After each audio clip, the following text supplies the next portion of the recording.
Yo, Okalu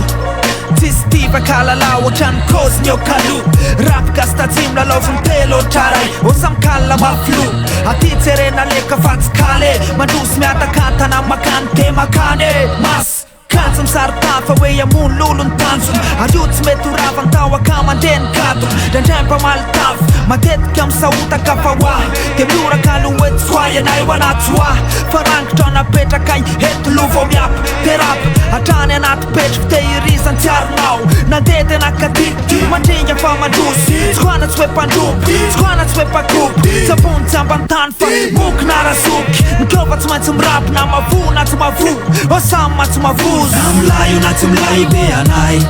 Masinaliko anataovy anaranay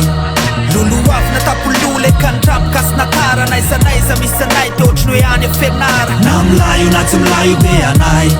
Masinaliko anataovy anaranay Lolo avy natapolole ka nidrapy kasy nataranay Sanaiza misy anay te otriny hoe eo ampalala Tazano avy lavitra eo atapolonjy miala lela na avy be milota ka tsy mety maty Atanana ny fanefa ofofo famatarany Satry izay nananany soratana intantara Mpanara ty antsoko Mpanoratra no atoko Ny aty samy soratena ho isan'ny piaty samy fanoto Andramena ho andamosina fô maika mavisina Say manozina kosina hoe teke atao de Fofofo ny atao fa fatsiarovana ny osam Nanjary nanompo mena raha nangina ny loasa Ny pialona ekena Mpanavana potela Kiana fokena fa nidrapona itsavela Maso Tafiky ny fahitana anatin'ny alka Hoka Stivaka tsy lavana tseriatrika ny arty Ny dinjo maintsy aroso Samana matanjaka na oso Osamy ma tsy mavozo Na milayo na tsy milayo be anay Masinaliko anataovy anaranay